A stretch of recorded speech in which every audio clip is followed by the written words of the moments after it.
Hello all, welcome to ദിശ academy. എൻ്റെ പേര് ജിതിൻ. എക്കണോമിക്സിലെ വളരെ ഇമ്പോർട്ടൻറ്റും അതുപോലെ തന്നെ റിപ്പീറ്റഡ് ആയിട്ട് എക്സാംസിന് ക്വസ്റ്റ്യൻസ് വരാറുള്ള ഒരു ഏരിയയാണ് ഇൻഫ്ലേഷൻ ആൻഡ് അൺഎംപ്ലോയ്മെന്റ്. ഈ ഒരു ടോപ്പിക്കാണ് ഇന്നത്തെ ഈ ഒരു സെഷനിൽ നമ്മൾ ഡിസ്കസ് ചെയ്യാൻ പോകുന്നത്. ഒട്ടും ടൈം വേസ്റ്റ് ചെയ്യണ്ട, നമുക്ക് നേരെ സെഷനിലേക്ക് പോകാം. So first of all, what is inflation? എന്താണ് ഇൻഫ്ലേഷൻ? ഇൻഫ്ലേഷൻ എന്താണെന്ന് ചോദിച്ചു കഴിഞ്ഞാൽ നമ്മൾ general customers or general consumers use ചെയ്യുന്ന ഒരു group of goods and services ഉണ്ട്, ഒരു basket of goods and services ഉണ്ട്. ഈ ബാസ്ക്കറ്റ് ഓഫ് ഗുഡ്സ് ആൻഡ് സർവീസസിലെ ഒരുവിധപ്പെട്ട എല്ലാ ഗുഡ്സ് ആൻഡ് സർവീസസിനും പേഴ്സിസ്റ്റന്റ് ആയിട്ട്, അതായത് കൺസിസ്റ്റന്റ് ആയിട്ട് പ്രൈസ് ഇൻക്രീസ് ചെയ്യുകയാണെങ്കിൽ അതിനെ വിളിക്കുന്ന പേരാണെന്ത്? ഇൻഫ്ലേഷൻ എന്ന് പറയുന്നത്. സോ ഇൻഫ്ലേഷൻ എന്ന് പറയുമ്പോൾ വില കൂടിയാൽ മാത്രം പോരാ, പേഴ്സിസ്റ്റന്റ് ആയിട്ട്, അതായത് കണ്ടിന്യൂസ് ആയിട്ട് എന്ത് ചെയ്യണം? പ്രൈസ് ഇൻക്രീസ് ചെയ്യണം. ആൻഡ് ഒരു ഗുഡിന്റെ മാത്രം പ്രൈസ് ഇൻക്രീസ് ചെയ്താൽ പോരാ, ജനറൽ കൺസ്യൂമേഴ്സ് യൂസ് ചെയ്യുന്ന ഒരുവിധപ്പെട്ട എല്ലാ ഗുഡ്സ് ആൻഡ് സർവീസസിനെയും പ്രൈസ് കൺസിസ്റ്റന്റ് ആയിട്ട് ഇൻക്രീസ് ചെയ്യുകയാണെങ്കിൽ ആ ഒരു ഫിനോമിനെ വിളിക്കുന്ന പേരാണെന്ത്? ഇൻഫ്ലേഷൻ എന്ന് പറയുന്നത്. സോ ഇൻഫ്ലേഷൻ നമ്മൾ യൂഷ്വലി മെഷർ ചെയ്യുന്നത് ഇയർ ഓൺ ഇയർ ബേസിസിലാണ്, അതായത് വർഷാവർഷമാണ് എന്ത് ചെയ്യുന്നത്? നമ്മൾ ഇൻഫ്ലേഷൻ മെഷർ ചെയ്യുന്നത്. ഫോർ എക്സാമ്പിൾ, ഏപ്രിൽ 2024 ഇൻഫ്ലേഷൻ 6% എന്ന് പറഞ്ഞു കഴിഞ്ഞാൽ അതിന്റെ അർത്ഥം ലാസ്റ്റ് ഇയർ, അതായത് 2023 ഏപ്രിലിൽ ഗുഡ്സിന്റെയും സർവീസസിന്റെയും പ്രൈസ് എന്തായിരുന്നോ അതിനേക്കാളും 6% കൂടുതലാണ് ഏപ്രിൽ 2024 എന്നാണ് എന്ത് ചെയ്യുന്നത്? അത് മീൻ ചെയ്യുന്നത്. ഏപ്രിൽ 2024 ഇൻഫ്ലേഷൻ 6% ആണ് എന്ന് പറഞ്ഞാൽ അതിന്റെ അർത്ഥം എന്ന് പറയുന്നത് ലാസ്റ്റ് ഇയറിൽ, അതായത് 2023 ഏപ്രിലിൽ ഇതേ സമയം ഗുഡ്സ് ആൻഡ് സർവീസസിന്റെ പ്രൈസ് എന്തായിരുന്നോ ആ പ്രൈസിനേക്കാളും 6% കൂടുതലാണ് ഏപ്രിൽ 2024 എന്നാണ് എന്ത് ചെയ്യുന്നത്? അത് മീൻ ചെയ്യുന്നത്. വിച്ച് മീൻസ് ഇൻഫ്ലേഷൻ നമ്മൾ മെഷർ ചെയ്യുന്നത് ഇയർ ഓൺ ഇയർ ബേസിസിലാണ്. ആൻഡ് ഇൻഫ്ലേഷൻ മെഷർ ചെയ്യുന്നതിന് വേണ്ടിയിട്ട് നമ്മൾ യൂസ് ചെയ്യുന്നത് പ്രൈസ് ഇൻഡെക്സ് ആണ്. പ്രൈസ് ഇൻഡെക്സ് വെച്ചിട്ടാണ് എന്ത് ചെയ്യുന്നത്? നമ്മൾ ഇൻഫ്ലേഷൻ മെഷർ ചെയ്യുന്നത്. നോർമലി പ്രൈസ് ഇൻഡെക്സ് രണ്ട് കാറ്റഗറി ഉണ്ട്. First one is consumer price index, that is CPI അല്ലെങ്കിൽ കൺസ്യൂമർ പ്രൈസ് ഇൻഡെക്സ് ഉണ്ട്. അതുപോലെ തന്നെ WPI or wholesale price index. ഇങ്ങനെ രണ്ട് പ്രൈസ് ഇൻഡെക്സ് യൂസ് ചെയ്തിട്ടാണ് എന്ത് ചെയ്യുന്നത്? നമ്മൾ ഇൻഫ്ലേഷൻ മെഷർ ചെയ്യുന്നത്. ഇപ്പൊ നമ്മൾ ഇൻഫ്ലേഷനെ കുറിച്ച് പഠിച്ചു. എന്താണ് ഇൻഫ്ലേഷൻ എന്ന് പറയുന്നത്? നമ്മൾ ജനറൽ കൺസ്യൂമേഴ്സ് കൺസ്യൂം ചെയ്യുന്ന ഒരുവിധപ്പെട്ട എല്ലാ ഗുഡ്സ് ആൻഡ് സർവീസസിന്റെയും പ്രൈസ് കൺസിസ്റ്റന്റ് ആയിട്ട് ഇൻക്രീസ് ചെയ്യുകയാണെങ്കിൽ ആ ഫിനോമിനെ വിളിക്കുന്ന പേരാണെന്ത്? ഇൻഫ്ലേഷൻ എന്ന് പറയുന്നത്. സപ്പോസ് ഏതെങ്കിലും ഒരു ഐറ്റത്തിന്റെ അല്ലെങ്കിൽ ഒന്നോ രണ്ടോ ഐറ്റത്തിന്റെ പ്രൈസ് മാത്രമാണ് ഇൻക്രീസ് ചെയ്യുന്നതെന്നുണ്ടെങ്കിൽ അതിനെ വിളിക്കുന്ന പേരാണ് സ്ക്യൂഫ്ലേഷൻ. ഒരു കസ്റ്റമർ യൂസ് ചെയ്യുന്ന എല്ലാ ഗുഡ്സ് ആൻഡ് സർവീസിന്റെയും പ്രൈസ് ഇൻക്രീസ് ചെയ്യുന്നില്ല, മറിച്ച് ഒന്നോ രണ്ടോ ഐറ്റത്തിന്റെ മാത്രം പ്രൈസ് ഇൻക്രീസ് ചെയ്യുകയാണെങ്കിൽ ആ ഫിനോമിനൻ ഇൻഫ്ലേഷൻ അല്ല, മറിച്ച് ആ ഫിനോമിനെ വിളിക്കുന്ന പേരാണെന്ത്? സ്ക്യൂഫ്ലേഷൻ എന്ന് പറയുന്നത്. അതേസമയം ഇങ്ങനെ ഗുഡ്സ് ആൻഡ് സർവീസിന്റെ പ്രൈസ് ഇൻക്രീസ് ചെയ്യുന്നത് ഒരു ഷോർട്ട് ടേമിലേക്കാണെങ്കിൽ, ഇൻഫ്ലേഷൻ എന്ന് പറയുമ്പോൾ എന്താണ്? കൺസിസ്റ്റന്റ് ആയിട്ട് ലോങ് ടേമിലാണ് എന്ത് ചെയ്യുന്നത്? പ്രൈസസ് ഇൻക്രീസ് ചെയ്തുകൊണ്ടിരിക്കുന്നത്. എന്നാൽ ഗുഡ്സിന്റെയും സർവീസിന്റെയും പ്രൈസ് ഇൻക്രീസ് ചെയ്യുന്നത് വളരെ ഷോർട്ട് ടേമിലേക്ക് മാത്രമാണെന്നുണ്ടെങ്കിൽ ആ ഒരു പ്രൈസ് ഇൻക്രീസിനെ വിളിക്കുന്ന പേര് സീസണൽ ഫ്ലക്ച്വേഷൻ ആണ്. ഫോർ എക്സാമ്പിൾ, ഇപ്പോ വെജിറ്റബിൾസിന്റെ കേസ് എടുക്കുക. ടൊമാറ്റോ, അതായത് തക്കാളി. ചിലപ്പോൾ ഇന്ന് തക്കാളിയുടെ വില എന്ന് പറയുന്നത് പെർ kg 2 rupees ആയിരിക്കും. ഒരാഴ്ച കഴിയുമ്പോൾ അത് പെർ kg 20 rupees ആയിട്ട് ഇൻക്രീസ് ചെയ്യുന്നു വരാം. പക്ഷേ ഒരു 2 to 3 വീക്സ് കഴിയുമ്പോൾ എന്ത് ചെയ്യും? അത് വീണ്ടും റെഡ്യൂസ് ചെയ്ത് ഒരു 5 or 6 rupees ആയിട്ട് ചേഞ്ച് ചെയ്യും. സോ ഷോർട്ട് ടേമിലേക്ക് മാത്രമാണ് എന്ത് ചെയ്യുന്നത്? വെജിറ്റബിൾസിന്റെ, എസ്പെഷ്യലി വെജിറ്റബിൾസിന്റെ പ്രൈസ് ഒക്കെ എന്ത് ചെയ്യുന്നത്? ഇൻക്രീസ് ചെയ്യുന്നത്. അങ്ങനെയുള്ള കാര്യങ്ങളെ നമ്മൾ സീസണൽ ഫ്ലക്ച്വേഷൻ എന്നാണ് വിളിക്കുന്നത്. അപ്പൊ ഇൻഫ്ലേഷൻ എന്ന് പറയുന്നത് ലോങ് ടേമിൽ കൺസിസ്റ്റന്റ് ആയിട്ട് എല്ലാ ഗുഡ്സ് ആൻഡ് സർവീസിന്റെയും പ്രൈസ് ഇൻക്രീസ് ചെയ്ത് കഴിഞ്ഞാൽ അത് ഇൻഫ്ലേഷൻ. ഒന്നോ രണ്ടോ ഐറ്റത്തിന്റെ മാത്രമാണ് പ്രൈസ് ഇൻക്രീസ് ചെയ്യുന്നുണ്ടെങ്കിൽ അതിനെ സ്ക്യൂഫ്ലേഷൻ എന്ന് വിളിക്കും. ആൻഡ് ഈ പ്രൈസ് ഇൻക്രീസ് ചെയ്യുന്നത് വളരെ ഷോർട്ട് പീരീഡ് ഓഫ് ടൈമിലേക്കാണെങ്കിൽ അതിനെ വിളിക്കുന്ന പേരാണെന്ത്? Seasonal fluctuation. So this is the difference between inflation, skewflation and seasonal fluctuation.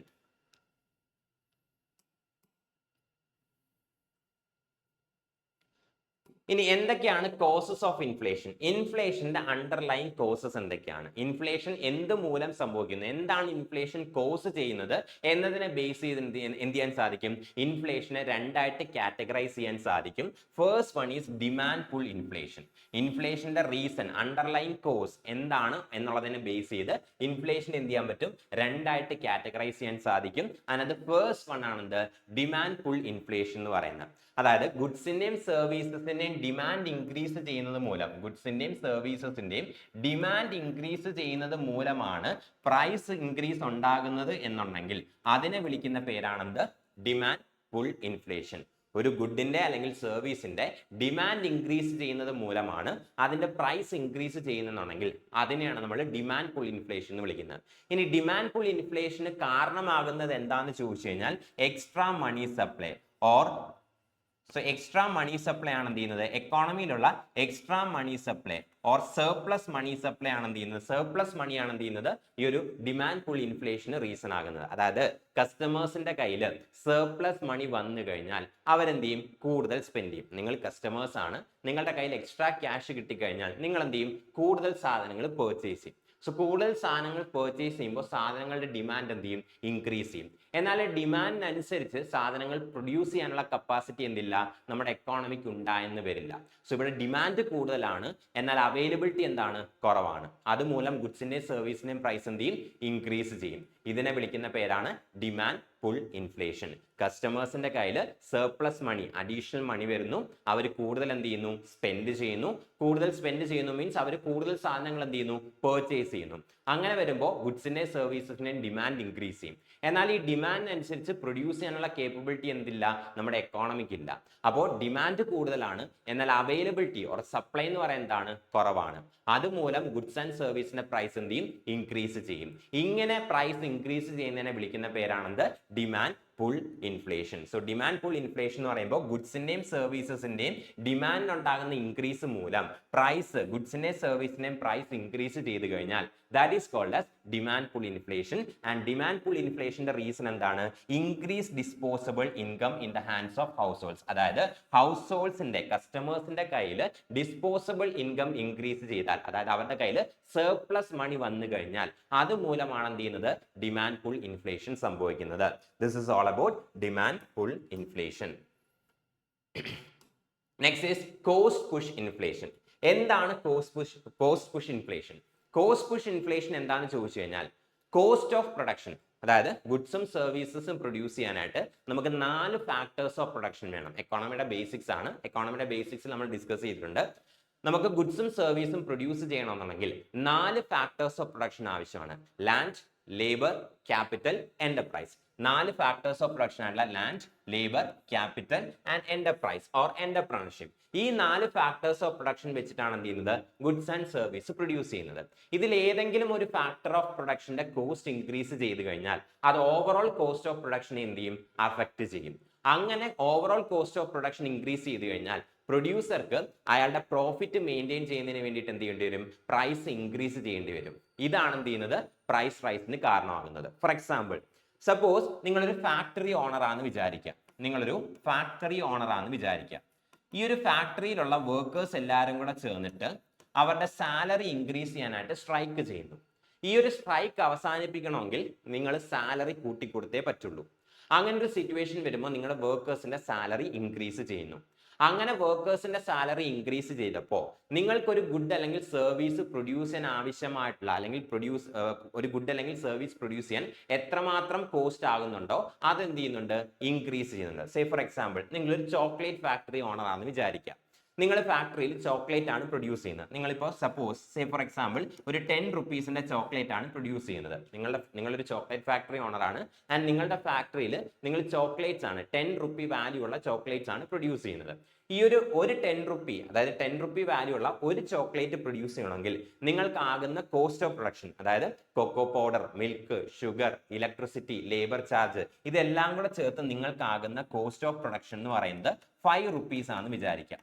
അതായത് 5 രൂപയാണ് നിങ്ങളുടെ ടോട്ടൽ കോസ്റ്റ് ഓഫ് പ്രൊഡക്ഷൻ. 10 റുപ്പീസിന്റെ ഒരു സ്വീറ്റ് അല്ലെങ്കിൽ ഒരു ചോക്ലേറ്റ് പ്രൊഡ്യൂസ് ചെയ്യാനായിട്ട് നിങ്ങൾക്ക് ടോട്ടലി 5 രൂപ ചെലവാകുന്നുണ്ട്. Milk, cocoa powder, sugar, electricity, labour charge, rent, അങ്ങനെ എല്ലാം കൂടെ ചേർത്ത് 5 റുപ്പീസ് ആണെന്ന് വിചാരിക്കാം. നിങ്ങളുടെ ഫാക്ടറിയിലെ വർക്കേഴ്സ് എല്ലാവരും കൂടെ ചേർന്ന് എന്ത് ചെയ്യുന്നു? സ്ട്രൈക്ക് ചെയ്യുന്നു സാലറി ഇൻക്രീസ് ചെയ്യാനായിട്ട്. വർക്കേഴ്സിന്റെ സാലറി ഇൻക്രീസ് ചെയ്തപ്പോൾ നിങ്ങളുടെ കോസ്റ്റ് ഓഫ് പ്രൊഡക്ഷൻ എന്തായിട്ട് ഇൻക്രീസ് ചെയ്യുന്നു? നിങ്ങളുടെ കോസ്റ്റ് ഓഫ് പ്രൊഡക്ഷൻ ഒരു 7 റുപ്പീസ് ആയിട്ട് ഇൻക്രീസ് ചെയ്തെന്ന് വിചാരിക്കാം. സോ നേരത്തെ നിങ്ങൾക്ക് കോസ്റ്റ് ഓഫ് പ്രൊഡക്ഷൻ 5 റുപ്പീസ് ആയിരുന്നു. നിങ്ങൾ 10 റുപ്പീസിന് ചോക്ലേറ്റ് സെല് ചെയ്തു. സോ നിങ്ങൾക്ക് കിട്ടിക്കൊണ്ടിരുന്ന പ്രോഫിറ്റ് എന്ന് പറയുന്നത് 5 റുപ്പീസ് ആണ്. എന്നാൽ നിങ്ങൾ വർക്കേഴ്സിന്റെ സാലറി ഇൻക്രീസ് ചെയ്തപ്പോൾ നിങ്ങളുടെ കോസ്റ്റ് ഓഫ് പ്രൊഡക്ഷൻ 7 റുപ്പീസ് ആയിട്ട് കൂടി. അങ്ങനെ വരുമ്പോൾ ഈ 10 റുപ്പീസിന് വിൽക്കുന്ന ചോക്ലേറ്റിൽ നിങ്ങൾക്ക് ആകെ കൂടി കിട്ടുന്ന പ്രോഫിറ്റ് എന്ന് പറയുന്നത് 3 റുപ്പീസ് ആയിരിക്കും. സോ നേരത്തെ നിങ്ങൾക്ക് 5 റുപ്പീസ് പ്രോഫിറ്റ് കിട്ടി, ഇപ്പോൾ നിങ്ങൾക്ക് 3 റുപ്പീസേ പ്രോഫിറ്റ് കിട്ടുന്നുള്ളൂ കോസ്റ്റ് ഓഫ് പ്രൊഡക്ഷൻ കൂടിയത് കൊണ്ട്.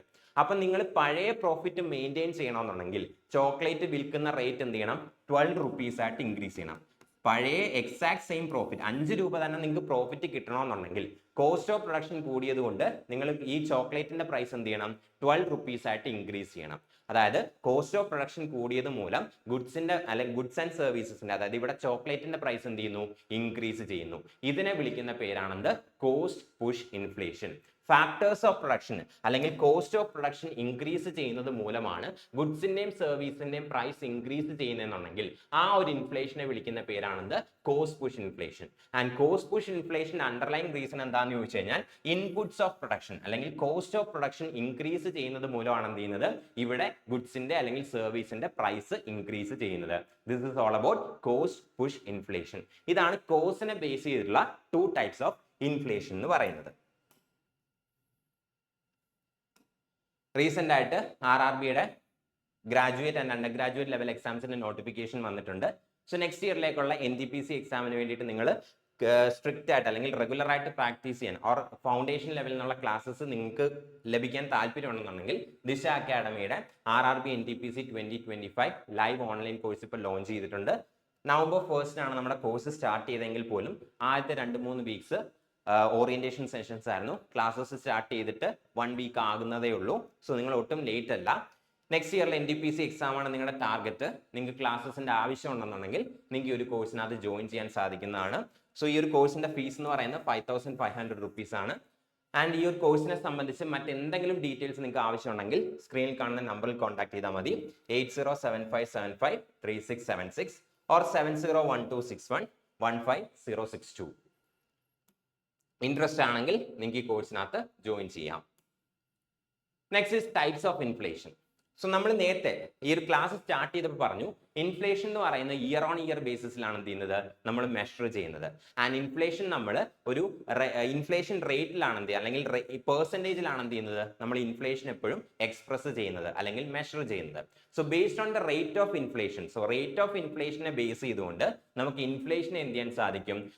ഡിഫറെന്റ് ടൈപ്സ് ആയിട്ട് ക്ലാസിഫൈ ചെയ്യാൻ സാധിക്കും. നേരത്തെ നമ്മൾ ഇൻഫ്ലേഷന്റെ കോസ് എന്താണ്, എന്ത് മൂലമാണ് ഇൻഫ്ലേഷൻ സംഭവിക്കുന്നത് എന്നതിനെ ബേസ് ചെയ്ത് എന്ത് ചെയ്തു? ഇൻഫ്ലേഷനെ 2 ആയിട്ട് കാറ്റഗറൈസ് ചെയ്തു. എന്നാൽ എത്രയാണ് ഇൻഫ്ലേഷൻ റേറ്റ് എത്രയാണ് എന്നതിനെ ബേസ് ചെയ്ത് എന്ത് ചെയ്യാൻ സാധിക്കും? നമുക്ക് ഇൻഫ്ലേഷനെ പല കാറ്റഗറീസ് ആയിട്ട് ക്ലാസിഫൈ ചെയ്യാനായിട്ട് സാധിക്കും. ഏതൊക്കെയാണ് ആ കാറ്റഗറീസ് നോക്കിക്കഴിഞ്ഞാൽ ഫസ്റ്റ് വൺ ആണെന്ത്? Creeping inflation or mild inflation or low inflation. എന്താണ് ക്രീപ്പിംഗ് ഇൻഫ്ലേഷൻ? സോ ഇൻഫ്ലേഷൻ റേറ്റിനെ ബേസ് ചെയ്താണ് നമ്മൾ ഈ ഒരു ക്ലാസിഫിക്കേഷൻ പറയാൻ പോകുന്നത്. എത്ര മാത്രമാണ് ഇൻഫ്ലേഷൻ എന്നുള്ളതിനെ ബേസ് ചെയ്തിട്ടാണ് നമ്മൾ ഈ ഒരു ക്ലാസിഫിക്കേഷൻ പറയുന്നത്. അതിനകത്ത് ഫസ്റ്റ് വൺ ആണെന്ത്? ക്രീപ്പിംഗ് ഇൻഫ്ലേഷൻ എന്ന് പറയുന്നത്. എന്താണ് ക്രീപ്പിംഗ് ഇൻഫ്ലേഷൻ എന്ന് ചോദിച്ചു കഴിഞ്ഞാൽ പെർ ഇയർ, അതായത് ഒരു വർഷം ഗുഡ്സ് ആൻഡ് സർവീസിന്റെ പ്രൈസ് ഇൻക്രീസ് ചെയ്യുന്നത് 2 to 3% എന്നുള്ള റേറ്റിലാണെങ്കിൽ, അതായത് വളരെ സ്ലോ ആയിട്ടും ഗ്രാജുവൽ ആയിട്ടുമാണ് ഗുഡ്സിന്റെയും സർവീസസിന്റെയും പ്രൈസ് ഇൻക്രീസ് ചെയ്യുന്നത്. അതായത് ഒരു വർഷം 2 to 3%, 2-3% മാത്രമാണ് ഗുഡ്സ് ആൻഡ് സർവീസിന്റെ പ്രൈസ് ഇൻക്രീസ് ചെയ്യുന്നതെന്നുണ്ടെങ്കിൽ ആ ഒരു ഇൻഫ്ലേഷനെ വിളിക്കുന്ന പേരാണെന്ത്? Creeping inflation. So what do you mean by creeping inflation? Creeping inflation എന്താണെന്ന് ചോദിച്ചു കഴിഞ്ഞാൽ ഇവിടെ ഗുഡ്സ് ആൻഡ് സർവീസിന്റെ പ്രൈസ് ഇൻക്രീസ് ചെയ്യുന്നത് വളരെ സ്ലോ ആയിട്ടാണ്, വളരെ ഗ്രാജുവൽ ആയിട്ടാണ്. ഒരു വർഷം ഒരു 2 to 3%, 2 മുതൽ 3% വരെ മാത്രമാണ് എന്ത് ചെയ്യുന്നത്? ഇവിടെ പ്രൈസ് ഇൻക്രീസ് ചെയ്യുന്നത്. അതിനെ വിളിക്കുന്ന പേരാണെന്ത്? ക്രീപ്പിംഗ് ഇൻഫ്ലേഷൻ എന്ന് പറയുന്നത്. ഈ ക്രീപ്പിംഗ് ഇൻഫ്ലേഷൻ എന്ന് പറയുന്നത് നമ്മുടെ എക്കോണമിയെ സംബന്ധിച്ച് എന്താണ്? പോസിറ്റീവ് ആണ്. കാരണം ഗവൺമെന്റ് ഇത് വലിയ രീതിയിൽ കൺട്രോൾ ചെയ്യേണ്ട ആവശ്യമില്ല. എക്കോണമിയിൽ എപ്പോഴും ഒരു ചെറിയ ലെവലിൽ ഇൻഫ്ലേഷൻ, അതായത് 2 to 3% ഇൻഫ്ലേഷൻ നിൽക്കുന്നത് എക്കോണമിക്ക് എന്താണ്? എപ്പോഴും ബെനിഫിഷ്യൽ ആണ്. എങ്ങനെയാണ് ബെനിഫിറ്റ് ചെയ്യുന്നതെന്ന് ചോദിച്ചു കഴിഞ്ഞാൽ സപ്പോസ് നമ്മുടെ എക്കോണമിയിൽ ഒരു 2 to 3% ഇൻഫ്ലേഷൻ ഉണ്ടെന്ന് വിചാരിക്കാം. വളരെ ചെറിയ രീതിയിൽ ഇൻഫ്ലേഷൻ ഉണ്ടെന്ന് വിചാരിക്കാം. അങ്ങനെയാണെങ്കിൽ ഒരു പ്രൊഡ്യൂസർ ലെവലിൽ നിങ്ങൾ ആലോചിക്കാം. നിങ്ങൾ പ്രൊഡ്യൂസ് ചെയ്യുന്ന ഗുഡ്സ് ആൻഡ് സർവീസസിന് എന്ത് ചെയ്യുന്നുണ്ട്? എക്സ്ട്രാ പൈസ കിട്ടുന്നുണ്ട്. ഗുഡ്സിന്റെ സർവീസിന്റെ പ്രൈസ് ഇൻക്രീസ് ചെയ്തു. നിങ്ങളൊരു പ്രൊഡ്യൂസർ ആണ്. സോ നിങ്ങൾ പ്രൊഡ്യൂസ് ചെയ്യുന്ന ഗുഡ്സ് ആൻഡ് സർവീസസ് എന്ത് ചെയ്യുന്നു, കുറച്ചും കൂടെ കൂടിയ റേറ്റിലാണ് സെല്ല് ചെയ്യുന്നത്. വിച്ച് മീൻസ് പ്രൊഡ്യൂസർ ആയിട്ടുള്ള നിങ്ങൾക്ക് എന്ത് കിട്ടുന്നുണ്ട്, പ്രോഫിറ്റ് കൂടുതൽ കിട്ടുന്നുണ്ട്. അതായത് നിങ്ങളുടെ പ്രോഫിറ്റ് എന്താണ്, കൂടുതലാണ്. നമ്മുടെ എക്കോണമിയിൽ ഒരു ചെറിയ ഇൻഫ്ലേഷൻ ഉണ്ടെങ്കിൽ ഗുഡ്സിന്റെ സർവീസിന്റെ പ്രൈസ് എന്ത് ചെയ്യും, ചെറിയ രീതിയിൽ ഇൻക്രീസ് ചെയ്യും. ഇങ്ങനെ ചെറിയ രീതിയിൽ ഗുഡ്സ് ആൻഡ് സർവീസിന്റെ പ്രൈസ് ഇൻക്രീസ് ചെയ്താൽ പ്രൊഡ്യൂസർ ആയിട്ടുള്ള നിങ്ങൾക്ക് കിട്ടുന്ന പ്രോഫിറ്റും എന്തായിരിക്കും, കൂടുതലായിരിക്കും. കൂടുതൽ പ്രോഫിറ്റ് കിട്ടിക്കഴിഞ്ഞാൽ നിങ്ങൾ എന്ത് ചെയ്യും, നിങ്ങളുടെ പ്രൊഡക്ഷൻ കൂട്ടും. അതായത് കൂടുതൽ പ്രോഫിറ്റ് കിട്ടുന്ന സമയത്ത് നിങ്ങൾ ചെയ്യാൻ പോകുന്ന എന്തായിരിക്കും, കൂടുതൽ പ്രൊഡ്യൂസ് ചെയ്തിട്ട് മാക്സിമം പ്രോഫിറ്റ് എന്ത് ചെയ്യുക, നിങ്ങളുടെ കയ്യിലാക്കുക എന്നുള്ളതായിരിക്കും നിങ്ങൾ ചെയ്യാൻ പോകുന്നത്. സോ നിങ്ങൾ എന്ത് ചെയ്യും, നിങ്ങളുടെ പ്രൊഡക്ഷൻ ഇൻക്രീസ് ചെയ്യും. സോ പ്രൊഡക്ഷൻ കൂട്ടണം എന്നുണ്ടെങ്കിൽ അവിടെ എന്തിന്റെ ആവശ്യമുണ്ട്, നിങ്ങൾ കൂടുതൽ ആൾക്കാരെ എംപ്ലോയ് ചെയ്യേണ്ട ആവശ്യമുണ്ട്. അതായത് കൂടുതൽ പ്രൊഡക്ഷൻ വേണമെങ്കിൽ കൂടുതൽ ആൾക്കാരെ എന്ത് ചെയ്യണം, ജോലിക്ക് എടുക്കണം. അവരെന്ത് ചെയ്യണം, എക്സ്ട്രാ വർക്ക് ചെയ്യേണ്ടി വരും. സോ പ്രൊഡക്ഷൻ കൂട്ടണമെന്നുണ്ടെങ്കിൽ നിങ്ങൾ എന്ത് ചെയ്യണം, ലേബർ, അതായത് ഈ ഒരു പ്രൊഡക്ഷൻ പ്രോസസ്സിനകത്തുള്ള ലേബർ എന്ത് ചെയ്യണം, ഇൻക്രീസ് ചെയ്യണം. സോ കൂടുതൽ ലേബർ മീൻസ് കൂടുതൽ ആൾക്കാർക്ക് എന്ത് ചെയ്യുന്നുണ്ട്, എംപ്ലോയ്മെന്റ് കിട്ടുന്നുണ്ട്. സോ കൂടുതൽ ആൾക്കാർക്ക് എന്ത് ചെയ്യുന്നുണ്ട്, എംപ്ലോയ്മെന്റ് കിട്ടുന്നുണ്ട്. കൂടുതൽ ആൾക്കാർക്ക് എംപ്ലോയ്മെന്റ് കിട്ടിക്കഴിഞ്ഞാൽ കൂടുതൽ ആൾക്കാർക്ക് എന്ത് ചെയ്യുന്നുണ്ട്, എംപ്ലോയ്മെന്റ് കിട്ടുന്നുണ്ട്. കൂടുതൽ ആൾക്കാർക്ക് എംപ്ലോയ്മെന്റ് കിട്ടുന്നു മീൻസ് കൂടുതൽ ആൾക്കാരുടെ കയ്യിൽ എന്ത് ചെയ്യുന്നു, ഇൻകം വരുന്നു. അപ്പോൾ എന്ത് ചെയ്യും, അവർ കുറെ കൂടി അവർ സ്പെൻഡ് ചെയ്യും. ഈ ഇൻകം, എക്സ്ട്രാ ഇൻകം കിട്ടുന്നവർ എന്ത് ചെയ്യും, അവരത് സ്പെൻഡ് ചെയ്യും. സോ അങ്ങനെ സ്പെൻഡ് ചെയ്യുമ്പോൾ എക്കോണമിയിൽ എന്ത് ചെയ്യും, ഗുഡ്സ് ആൻഡ് സർവീസിന്റെ ഡിമാൻഡ് കൂടും, വീണ്ടും പ്രൊഡക്ഷൻ കൂടും. സോ ഇങ്ങനെ ആൾക്കാരുടെ കയ്യിൽ ഇൻകം വരുന്നുണ്ട്, നമ്മുടെ എക്കോണമിയിൽ പ്രൊഡ്യൂസ് ചെയ്യുന്ന ഗുഡ്സ് ആൻഡ് സർവീസസിന്റെ ക്വാണ്ടിറ്റിയും എന്ത് ചെയ്യുന്നുണ്ട്, ഇൻക്രീസ് ചെയ്യുന്നുണ്ട്. വിച്ച് മീൻസ് നമ്മുടെ എക്കോണമിയിൽ എന്തുണ്ട്, എക്കോണമിക് ഗ്രോത്ത് നടക്കുന്നുണ്ട്. എന്താണ് എക്കോണമിക് ഗ്രോത്ത് എന്ന് ചോദിച്ചു കഴിഞ്ഞാൽ, ഒരു കൺട്രിയിൽ പ്രൊഡ്യൂസ് ചെയ്യുന്ന ഗുഡ്സ് ആൻഡ് സർവീസിന്റെ ക്വാണ്ടിറ്റി ഇൻക്രീസ് ചെയ്ത് കഴിഞ്ഞാൽ അതിനെയാണ് നമ്മൾ എക്കണോമിക് ഗ്രോത്ത് എന്ന് വിളിക്കുന്നത്. ഇൻഫ്ലേഷൻ ഉണ്ടെങ്കിൽ പ്രൊഡക്ഷൻ കൂടും. പ്രൊഡക്ഷൻ കൂടുക എന്ന് പറഞ്ഞാൽ അതിന്റെ അർത്ഥം എന്താണ്, പ്രൊഡ്യൂസ് ചെയ്യുന്ന ഗുഡ്സ് ആൻഡ് സർവീസിന്റെ ക്വാണ്ടിറ്റി ഇൻക്രീസ് ചെയ്യുന്നുണ്ട്. അതായത് നമ്മുടെ എക്കോണമിയിൽ എന്തുണ്ട്, എക്കണോമിക് ഗ്രോത്ത് വരുന്നുണ്ട്. ഇതാണ് ഒരു ചെറിയ ലെവൽ ഓഫ് ഇൻഫ്ലേഷൻ. ഒരു 2 to 3% ഇൻഫ്ലേഷൻ നമ്മുടെ എക്കോണമിക്ക് എപ്പോഴും ബെനിഫിഷ്യൽ ആണെന്ന് പറയുന്നത്. സോ ഈ ഒരു type of inflation, creeping inflation എന്ന് പറയുന്നതാണ് എക്കോണമിക്ക് എപ്പോഴും കൺസിഡേർഡ് ഗുഡ്. സോ നമ്മുടെ എക്കോണമിക്ക് എപ്പോഴും നല്ലതായിട്ടാണ് എന്ത് ചെയ്യുന്നത്, കണക്കാക്കപ്പെടുന്നത്. നെക്സ്റ്റ് രണ്ടാമത്തെ കാറ്റഗറി ആണെന്ത്, walking inflation or trotting inflation. Inflation റേറ്റിനെ ബേസ് ചെയ്തിട്ടുള്ള രണ്ടാമത്തെ ടൈപ്പ് ഓഫ് ഇൻഫ്ലേഷൻ ആണ് walking inflation or trotting inflation. So ഇത് പറയുമ്പോൾ നമ്മുടെ ക്രീപ്പിംഗ് ഇൻഫ്ലേഷനെക്കാളും ഇവിടെ പ്രൈസ് ഇൻക്രീസ് ചെയ്യുന്നത് കുറച്ചും കൂടെ ഇൻക്രീസ്ഡ് റേറ്റിലായിരിക്കും. അതായത് കുറച്ചും കൂടെ ഫാസ്റ്റ് ആയിട്ടായിരിക്കും എന്ത് ചെയ്യുന്നത്, ഇവിടെ പ്രൈസ് ഇൻക്രീസ് ചെയ്യുന്നത്. ഫോർ എക്സാമ്പിൾ, എക്കോണമിയിൽ പ്രൈസ് ഇൻക്രീസ് ചെയ്യുന്നത്, ഗുഡ്സ് ആൻഡ് സർവീസിന്റെ പ്രൈസ് ഇൻക്രീസ് ചെയ്യുന്നത് പെർ ഇയർ ഒരു 3 to 10% റേറ്റിലാണെങ്കിൽ, that is 3 to 10% per annum.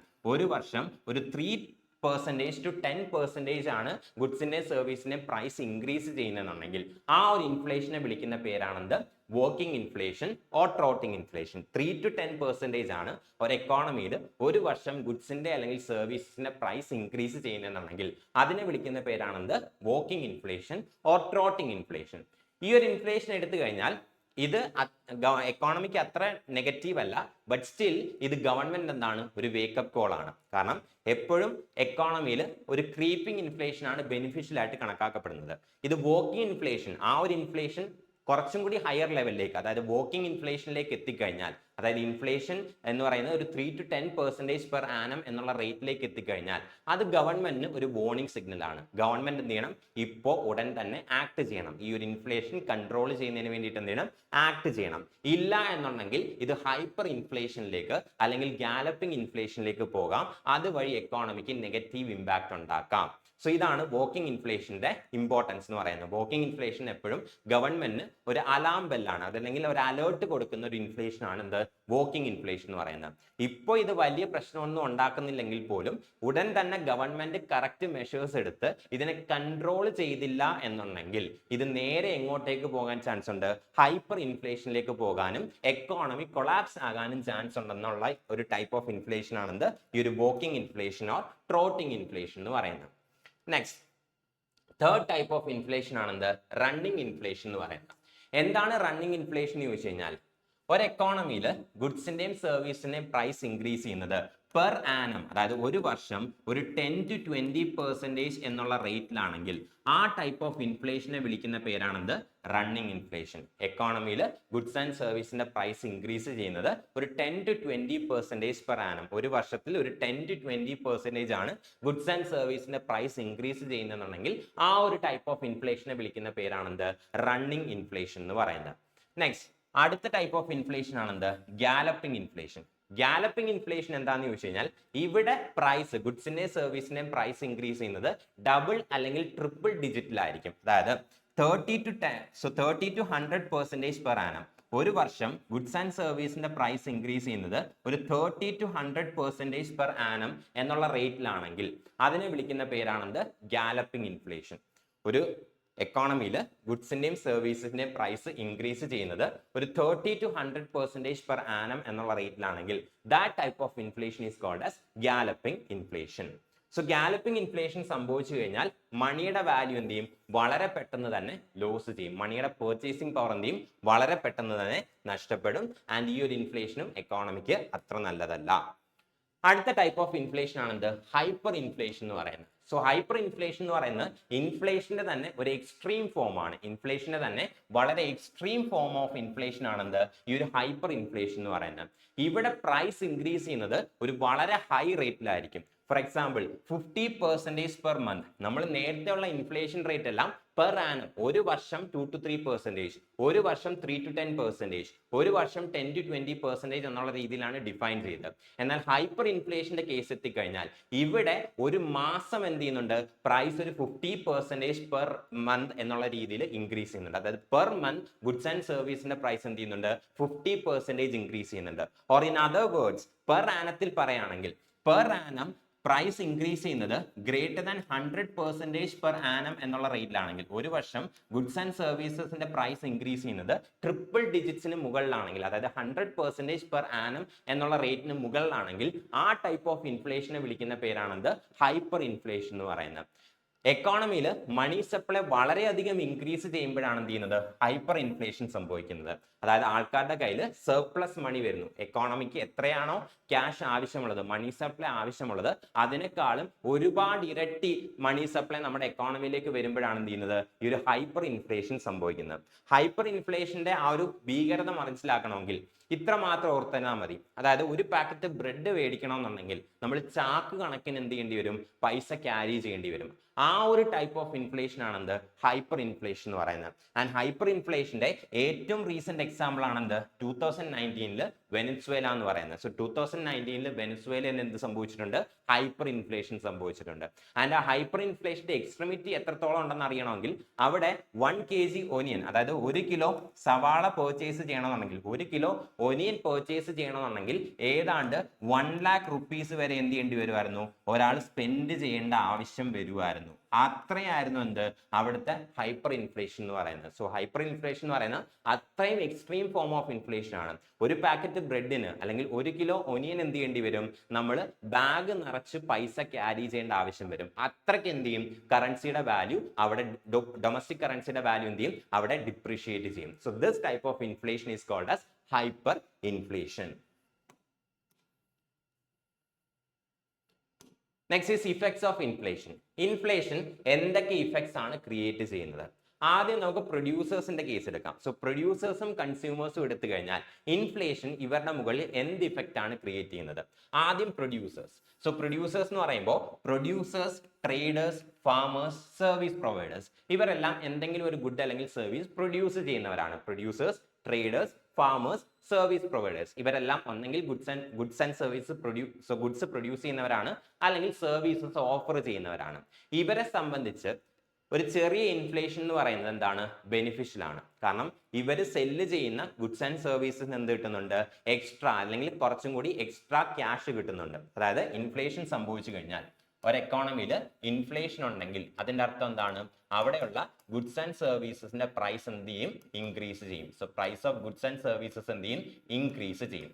ഗുഡ്സിന്റെ സർവീസിന്റെ price increase ചെയ്ത് കഴിഞ്ഞാൽ പ്രൊഡ്യൂസേഴ്സിനെ സംബന്ധിച്ച് എന്താണ്? അത് ബെനിഫിഷ്യൽ ആണ്. ബിക്കോസ് എന്ത് കിട്ടും? അവർക്ക് കൂടുതൽ പ്രോഫിറ്റ് കിട്ടും.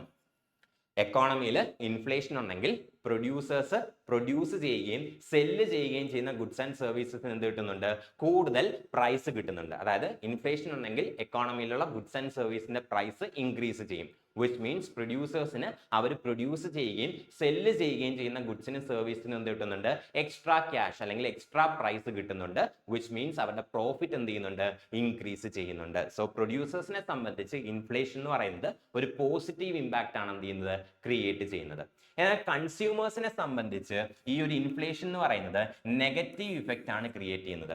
അതായത് കൺസ്യൂമേഴ്സ് എന്ന് പറയുന്നത്, ഫോർ എക്സാമ്പിൾ ഒരു ഗവൺമെന്റ് എംപ്ലോയിയുടെ കേസ് എടുക്കുക. എക്കോണമിയിൽ ഇൻഫ്ലേഷൻ ഉണ്ടെന്ന് വിചാരിച്ച് അയാൾക്ക് കിട്ടുന്ന സാലറിയിൽ എന്തില്ല? പ്രത്യേകിച്ച് ഇൻക്രീസ് ഒന്നുമില്ല. അയാളുടെ സാലറി എന്താണ്? ഫിക്സഡ് ആണ്. ആ ഫിക്സ്ഡ് സാലറി വെച്ചിട്ടാണ് എന്ത് ചെയ്യുന്നത്? അയാളുടെ എക്സ്പെൻസസ് മീറ്റ് ചെയ്യേണ്ടത്. സോ എക്കോണമിയിൽ ഗുഡ്സ് ആൻഡ് സർവീസിന്റെ പ്രൈസ് ഇൻക്രീസ് ആയി കഴിഞ്ഞാൽ അയാൾക്ക് കിട്ടുന്ന സാലറിയുടെ ഒരു മേജർ പോർഷൻ എന്ത് ചെയ്യേണ്ടി വരും? അയാൾ ഈ ഗുഡ്സ് ആൻഡ് സർവീസിൽ സ്പെൻഡ് ചെയ്യേണ്ടി വരും. വിച്ച് മീൻസ് അയാളുടെ സേവിങ്സ് എന്ത് ചെയ്യും? അവിടെ റെഡ്യൂസ് ചെയ്യും. സോ കൺസ്യൂമേഴ്സിനെ സംബന്ധിച്ച് നെഗറ്റീവ് ഇഫക്റ്റ് ആണ്. കാരണം ഇൻഫ്ലേഷൻ വന്നു കഴിഞ്ഞാൽ അവർക്ക് കിട്ടുന്ന ഫിക്സഡ് ഇൻകത്തിൽ നിന്ന് വേണം എന്ത് ചെയ്യാൻ? അവർ എക്സ്പെൻസസ് മീറ്റ് ചെയ്യാൻ. അതായത് അവരുടെ കോസ്റ്റ് ഓഫ് ലിവിങ് എന്ത് ചെയ്യുന്നുണ്ട്? ഇൻക്രീസ് ചെയ്യുന്നുണ്ട്. ഗുഡ്സ് ആൻഡ് സർവീസസിന് അവർ സ്പെൻഡ് ചെയ്യുന്ന എമൗണ്ട് ഇൻക്രീസ് ചെയ്യുന്നുണ്ട്. പക്ഷെ അവരുടെ സാലറി എന്താണ്? സെയിം ആണ്. വിച്ച് മീൻസ് അവരുടെ കോസ്റ്റ് ഓഫ് ലിവിങ് എന്ത് ചെയ്യുന്നു? ഇൻക്രീസ് ചെയ്യുന്നു. while their income remains fixed. അതുകൊണ്ട് തന്നെ കൺസ്യൂമേഴ്സിന്റെ കേസിൽ എന്താണ്? നെഗറ്റീവ് ഇഫക്റ്റ് ആണ് ഇൻഫ്ലേഷൻ ക്രിയേറ്റ് ചെയ്യുന്നത്. Next is importers and exporters. ഇമ്പോർട്ടേഴ്സിന്റെയും എക്സ്പോർട്ടേഴ്സിന്റെയും കേസ് എടുത്തു കഴിഞ്ഞാൽ ഇൻഫ്ലേഷൻ എന്ത് ഇഫക്റ്റ് ആണ് ഉണ്ടാക്കുന്നത്? ഫസ്റ്റ് ഓഫ് ഓൾ നമുക്ക് ഇമ്പോർട്ടേഴ്സിന്റെ കേസ് എടുക്കാം. ഇമ്പോർട്ടേഴ്സ് എന്താ ചെയ്യുന്നത്? ഒരു ഫോറിൻ കൺട്രിയിൽ നിന്ന് ഗുഡ്സ് ആൻഡ് സർവീസ് പർച്ചേസ് ചെയ്യുന്നു, അത് ഇന്ത്യയിൽ കൊണ്ടുവന്ന് സെല്ല് ചെയ്യുന്നു. ഇതാണ് ഒരു ഇമ്പോർട്ടർ ചെയ്യുന്നത്. ഇപ്പൊ നമ്മുടെ രാജ്യത്ത് ഇൻഫ്ലേഷൻ ഉണ്ടെന്ന് പറഞ്ഞാൽ അതിന്റെ അർത്ഥം എന്താണ്? ഇന്ത്യയിലെ ഗുഡ്സ് ആൻഡ് സർവീസിന്റെ പ്രൈസ് കൂടുതലാണ് കമ്പയർഡ് ടു അതർ കൺട്രീസ്. അതാണല്ലോ ഇൻഫ്ലേഷന്റെ മീനിങ്. ഇൻഫ്ലേഷൻ, നമ്മുടെ രാജ്യത്ത് പണപ്പെരുപ്പം ഉണ്ട് എന്ന് പറഞ്ഞാൽ, ഇൻഫ്ലേഷൻ ഉണ്ട് എന്ന് പറഞ്ഞു കഴിഞ്ഞാൽ അതിന്റെ അർത്ഥം എന്താണ്? നമ്മുടെ രാജ്യത്തെ ഗുഡ്സ് ആൻഡ് സർവീസിന്റെ പ്രൈസ് കൂടുതലാണ്. നമ്മുടെ രാജ്യത്തെ പ്രൈസ് കൂടുതലാണെന്ന് എപ്പോഴാണ് പറയുന്നത്? വേറൊരു കൺട്രിയിൽ നോക്കുമ്പോൾ അവിടെ പ്രൈസ് കുറവാണെങ്കിൽ ഇവിടുത്തെ പ്രൈസ് കൂടുതലാണെന്ന് പറയാൻ പറ്റും. അതായത് കമ്പാരിസൺ ആണ്. നമ്മുടെ രാജ്യത്തെ പ്രൈസ് കൂടുതലാണെന്ന് പറയണമെങ്കിൽ മറ്റൊരു രാജ്യത്ത് എന്തായിരിക്കണം? പ്രൈസ് കുറവായിരിക്കണം. വിച്ച് മീൻസ് പുറത്തൊരു കൺട്രിയിൽ നിന്ന് ഗുഡ്സ് ആൻഡ് സർവീസ് പർച്ചേസ് ചെയ്യുന്ന ഒരാൾക്ക്, ഒരു ഇമ്പോർട്ടന്റ് കേസ് എടുത്തു കഴിഞ്ഞാൽ അയാൾ എന്താ ചെയ്യുന്നത്? ഒരു ഫോറിൻ കൺട്രിയിൽ നിന്ന് ഗുഡ്സ് ആൻഡ് സർവീസ് പർച്ചേസ് ചെയ്യും. അവിടെ എന്താണ്? ഇൻഫ്ലേഷൻ ഇല്ല. അവിടെ അയാൾക്ക് നോർമൽ റേറ്റിൽ കിട്ടും. അയാൾ എന്ത് ചെയ്യുന്നു? അത് ഇന്ത്യയിൽ കൊണ്ടുവന്ന് സെല്ല് ചെയ്യുന്നു. ഇന്ത്യയിൽ എന്താണ്? ഇൻഫ്ലേഷൻ ആണ്, ഗുഡ്സിന്റെ സർവീസിന്റെ പ്രൈസ് കൂടുതലാണ്. സോ അയാൾക്ക് എന്ത് കിട്ടും? കൂടുതൽ വിലയ്ക്ക് അത് ഇന്ത്യയിൽ സെല്ല് ചെയ്യാൻ പറ്റും. വിച്ച് മീൻസ് അയാൾക്ക് കിട്ടുന്ന പ്രോഫിറ്റ് കൂടുതലായിരിക്കും. സോ ഇമ്പോർട്ടേഴ്സിനെ സംബന്ധിച്ച് പോസിറ്റീവ് ഇഫക്റ്റ് ആണ്. ഒരു ഫോറിൻ കൺട്രിയിൽ നിന്ന് അയാൾ നോർമൽ റേറ്റിൽ പർച്ചേസ് ചെയ്യുന്ന ഗുഡ്സും സർവീസസും ഇവിടെ കൊണ്ടുവന്ന് ഇന്ത്യയിൽ ഇൻഫ്ലേഷൻ ഉള്ളത് കൊണ്ട് തന്നെ എന്ത് ചെയ്യാൻ പറ്റും? ഹൈ റേറ്റിൽ സെല്ല് ചെയ്യാൻ സാധിക്കും. സോ ഇമ്പോർട്ടറിനെ സംബന്ധിച്ച് എന്താണ്? പോസിറ്റീവ് ഇഫക്റ്റ് ആണ്. എന്നാൽ എക്സ്പോർട്ടർ എന്താണ് ചെയ്യുന്നത്? ഇന്ത്യയിൽ പ്രൊഡ്യൂസ് ചെയ്യുന്ന ഗുഡ്സ് ആൻഡ് സർവീസസ് മറ്റൊരു കൺട്രിയിൽ കൊണ്ട് ചെന്ന് എന്ത് ചെയ്യുന്നു? സെല്ല് ചെയ്യുന്നു.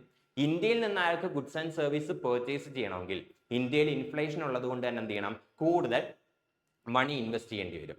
എന്നാൽ പുറത്തുള്ളൊരു കൺട്രിയിൽ ഇൻഫ്ലേഷൻ ഇല്ല. അവിടെ എന്താണോ നോർമൽ റേറ്റ് അതിലേ അയാൾക്ക് സെല്ല് ചെയ്യാൻ പറ്റും. ഇല്ലെന്നുണ്ടെങ്കിൽ അയാളുടെ സാധനങ്ങൾ എന്ത് ചെയ്യില്ല? അവിടെ സെല്ല് ചെയ്യാനായിട്ട് പറ്റില്ല. സോ ഇവിടെ ഹൈ റേറ്റിൽ എക്സ്പോർട്ടിനെ സംബന്ധിച്ച് അയാൾ ഇവിടുന്ന് വലിയ വിലയ്ക്ക് പർച്ചേസ് ചെയ്യുന്ന ഗുഡ്സ് ആൻഡ് സർവീസസ് മറ്റൊരു കൺട്രിയിൽ കൊണ്ടു ചെന്നിട്ട് അവിടുത്തെ റേറ്റിൽ, അതായത് കുറഞ്ഞ റേറ്റിൽ എന്ത് ചെയ്യേണ്ടി വരും? അയാൾക്ക് സെല്ല് ചെയ്യേണ്ടി വരും. വിച്ച് മീൻസ് എക്സ്പോർട്ടിനെ സംബന്ധിച്ച് എന്താണ്? ഇൻഫ്ലേഷൻ ഉണ്ടെങ്കിൽ അത് നഷ്ടമാണ് എന്ത് ചെയ്യുന്നത്? ക്രിയേറ്റ് ചെയ്യുന്നത്. സോ എക്സ്പോർട്ടിനെ സംബന്ധിച്ച് ഇതൊരു നെഗറ്റീവ് ഇഫക്റ്റ് ആണ് എന്ത് ചെയ്യുന്നത്? ഇൻഫ്ലേഷൻ ക്രിയേറ്റ് ചെയ്യുന്നത്. Next is borrowers and lenders. Borrowers അതായത് കടം വാങ്ങുന്ന ആള് ആൻഡ് ലെൻഡേഴ്സ് കടം കൊടുക്കുന്ന ആള്, ഇവരുടെ മേല് ഇൻഫ്ലേഷൻ എന്ത് ഇഫക്റ്റ് ആണ് ക്രിയേറ്റ് ചെയ്യുന്നത്? ബോറോവേഴ്സ് അതായത് കടം വാങ്ങുന്ന ഒരാളെ സംബന്ധിച്ച് ഇത് പോസിറ്റീവ് ഇഫക്റ്റ് ആണ്. സപ്പോസ് ഇന്നത്തെ ദിവസം ഞാൻ നിങ്ങളുടെ കയ്യിൽ നിന്ന് ഒരു 10,000 റുപ്പീസ് കടമായിട്ട് വാങ്ങിച്ചെന്ന് വിചാരിക്കാം. ഒരു വർഷം കഴിഞ്ഞിട്ടാണ് ഞാനിത് നിങ്ങൾക്ക് റിട്ടേൺ ചെയ്യുന്നത്. ഒരു വർഷം കഴിഞ്ഞ് റിട്ടേൺ ചെയ്യാം എന്നുള്ള കണ്ടീഷനിലാണ് നിങ്ങളുടെ കയ്യിൽ നിന്ന് ഞാൻ 10,000 റുപ്പീസ് ഇന്ന് പർച്ചേസ് ചെയ്തതെന്ന് വിചാരിക്കാം. അപ്പൊ ഇന്ന് എനിക്ക് 10,000 റുപ്പീസ് വെച്ച് കുറെ കാര്യങ്ങൾ, സപ്പോസ് എനിക്ക് ഇന്ന് 10,000 റുപ്പീസ് വെച്ചിട്ട് ചിലപ്പോൾ ഒരു 10 kg റൈസ് പർച്ചേസ് ചെയ്യാൻ. സോ 10 kg റൈസ് അല്ലെങ്കിൽ 10 kg sugar. So 10 kg sugar purchase ചെയ്യാന്ന് വിചാരിച്ചു. 10 വേണ്ട, 100 kg. സോ ഇന്ന് 10,000 റുപ്പീസ് വെച്ചിട്ട് എനിക്ക് ചിലപ്പോൾ 100 കിലോ ഷുഗർ എന്ത് ചെയ്യാൻ പറ്റും, പെർച്ചേസ് ചെയ്യാനായിട്ട് സാധിക്കും. ഇനി ഒരു വർഷം കഴിഞ്ഞ് എക്കോണമിയിൽ ഒരു 10% ആണ് ഇൻഫ്ലേഷൻ. ഒരു വർഷം കഴിഞ്ഞ് ഞാൻ ഈ പൈസ റിട്ടേൺ ചെയ്യുമ്പോൾ എക്കോണമിയിൽ ഒരു 10% ആണ് ഇൻഫ്ലേഷൻ എന്ന് വിചാരിക്കാം. അങ്ങനെയാണെന്നുണ്ടെങ്കിൽ ഒരു വർഷം കഴിഞ്ഞ് ഞാൻ ഈ റിട്ടേൺ ചെയ്യുന്ന 10,000 റുപ്പീസ്, പ്രത്യേകിച്ച് ഇൻട്രസ്റ്റ് ഒന്നുമില്ല, ഒരു വർഷം കഴിഞ്ഞ് ഞാൻ റിട്ടേൺ ചെയ്യുന്ന ഈ ഒരു 10,000 റുപ്പീസ് വെച്ച് അന്ന് ഈ കടം തന്ന ആൾക്ക് പെർച്ചേസ് ചെയ്യാൻ പറ്റുന്ന ഗുഡ്സ് ആൻഡ് സർവീസിന്റെ വാല്യൂ എന്തായിരിക്കും, കുറവായിരിക്കും. ഇന്ന് 10,000 റുപ്പീസ് ഉണ്ടെങ്കിൽ 100 kg ഷുഗർ എന്ത് ചെയ്യാം, പെർച്ചേസ് ചെയ്യാനായിട്ട് പറ്റും. എന്നാൽ ഒരു വർഷം കഴിഞ്ഞ് ഇതേ 10,000 റുപ്പീസിന് എക്കോണമിയിൽ ഒരു 10% ഇൻഫ്ലേഷൻ ഉണ്ടെങ്കിൽ ഇതേ 10,000 റുപ്പീസ് വെച്ചിട്ട് ചിലപ്പോൾ ഒരു 90 kg ഷുഗർ മാത്രമേ എന്ത് ചെയ്യാൻ സാധിക്കൂ, പെർച്ചേസ് ചെയ്യാനായിട്ട് സാധിക്കൂ. അതായത് മണിയുടെ പെർച്ചേസിംഗ് പവർ എന്ത് ചെയ്തു, റെഡ്യൂസ് ചെയ്തു ഡ്യൂ ടു ഇൻഫ്ലേഷൻ. ഇന്ന് 10,000 റുപ്പീസ് വെച്ചിട്ട് 100 kg ഷുഗർ പെർച്ചേസ് ചെയ്യാമെങ്കിൽ ഒരു വർഷം കഴിഞ്ഞ് എക്കോണമിയിൽ ഒരു 10% ഇൻഫ്ലേഷൻ ആണ് ഉള്ളത് എന്നുണ്ടെങ്കിൽ 10,000 റുപ്പീസ് വെച്ച് ചിലപ്പോൾ 90 kg ഷുഗർ മാത്രമേ എന്ത് ചെയ്യാൻ പറ്റൂ, പെർച്ചേസ് ചെയ്യാനായിട്ട് സാധിക്കൂ. അതായത് മണിയുടെ പെർച്ചേസിംഗ് പവർ എന്ത് ചെയ്തു, റെഡ്യൂസ് ചെയ്തു ഡ്യൂ ടു ഇൻഫ്ലേഷൻ. സോ കടം വാങ്ങിയ ആള് ഇന്ന് എന്ത് ചെയ്യുന്നുണ്ട്, അയാൾ വാങ്ങിയ പൈസ യൂട്ടിലൈസ് ചെയ്യുന്നുണ്ട്. സോ അയാൾക്ക് കൂടുതൽ സാധനങ്ങൾ പെർച്ചേസ് ചെയ്യാൻ സാധിക്കും. എന്നാൽ അതുകൊണ്ട് തന്നെ ബോറോവറിനെ സംബന്ധിച്ച് എന്താണ്, ഇത് പോസിറ്റീവ് ഇഫക്റ്റ് ആണ്. എന്നാൽ കടം കൊടുത്ത ആൾക്ക് ഒരു വർഷം കഴിഞ്ഞ് പൈസ കിട്ടുമ്പോൾ അയാൾക്ക് പെർച്ചേസ് ചെയ്യാൻ പറ്റുന്ന വാല്യൂ എന്താണ്, കുറവാണ്. വിച്ച് മീൻസ് ലെൻഡറിനെ സംബന്ധിച്ച് എന്താണ്, നെഗറ്റീവ് ഇഫക്റ്റ് ആണ്. ബോറോവർ ഇന്നാണ് എന്ത് ചെയ്യുന്നത്, ഈ ഒരു പൈസ വാങ്ങുന്നത്, ആൻഡ് ഇന്ന് അയാൾ യൂട്ടിലൈസ് ചെയ്യുന്നത് കൊണ്ട് തന്നെ എന്ത് ചെയ്യാൻ സാധിക്കും, അയാൾക്ക് ആ മണിയുടെ ഫുൾ വാല്യൂ യൂട്ടിലൈസ് ചെയ്യാൻ പറ്റും. എന്നാൽ 1 ഇയർ കഴിഞ്ഞ് ഇയാൾ ഈ പൈസ റിട്ടേൺ ചെയ്യുമ്പോൾ ഈ കടം കൊടുത്ത ആൾക്ക്, അതായത് ലെൻഡർക്ക് ഈ ഒരു പൈസ കയ്യിൽ കിട്ടിയാലും ഒരു വർഷം മുന്നേ എന്ത് പെർച്ചേസ് ചെയ്യാൻ സാധിക്കുമോ അത്രയും എന്ത് ചെയ്യാൻ പറ്റില്ല, ഇന്ന് പെർച്ചേസ് ചെയ്യാനായിട്ട് സാധിക്കില്ല. സോ ലെൻഡറിനെ സംബന്ധിച്ച് എന്താണ്, ഇവിടെ നെഗറ്റീവ് ഇഫക്റ്റ് ആണ് ക്രിയേറ്റ് ചെയ്യുന്നത് ഡ്യൂ ടു ഇൻഫ്ലേഷൻ. ഇതൊക്കെയാണ് ഇൻഫ്ലേഷനുമായിട്ട് ബന്ധപ്പെട്ടുള്ള വളരെ ഇമ്പോർട്ടന്റ് ആയിട്ടുള്ള ചില ടോപ്പിക്സ് എന്ന് പറയുന്നത്, അല്ലെങ്കിൽ വളരെ ഇമ്പോർട്ടന്റ് ആയിട്ടുള്ള ചില കോൺസെപ്റ്റ് എന്ന് പറയുന്നത്. കുറച്ചും കൂടി അഡ്വാൻസ്ഡ് ആയിട്ടുള്ള ടോപ്പിക്സ് നമ്മൾ ക്ലാസ്സസിൽ ഡിസ്കസ് ചെയ്യാറുണ്ട്. ബട്ട് റൈറ്റ് നൗ നമുക്ക് ടൈം പെർമിറ്റ് ചെയ്യുന്നില്ല. അതുകൊണ്ട് തന്നെ നമ്മൾ നെക്സ്റ്റ് ടോപ്പിക്കിലേക്ക് സ്കിപ്പ് ചെയ്യുകയാണ്. So unemployment in India. അൺഎംപ്ലോയ്മെന്റിനെ കുറിച്ചാണ് ഇനി നമ്മൾ ഡിസ്കസ് ചെയ്യാൻ പോകുന്നത്. So what do mean by unemployment? എന്താണ് അൺഎംപ്ലോയ്മെന്റ് കൊണ്ട് മീൻ ചെയ്യുന്നത്? അൺഎംപ്ലോയ്മെന്റ് എന്ന് പറയുന്നത് ഒരു എക്കോണമിക് സിറ്റുവേഷൻ ആണ്. ഫോർ എക്സാമ്പിൾ, നിങ്ങൾ വർക്ക് ചെയ്യാനായിട്ട് വില്ലിംഗ് ആണ്, നിങ്ങൾക്ക് വർക്ക് ചെയ്യാനുള്ള എബിലിറ്റി ഉണ്ട്, പക്ഷെ നിങ്ങൾക്ക് എന്ത് ചെയ്യാൻ സാധിക്കുന്നില്ല, വർക്ക് കണ്ടെത്താൻ സാധിക്കുന്നില്ല.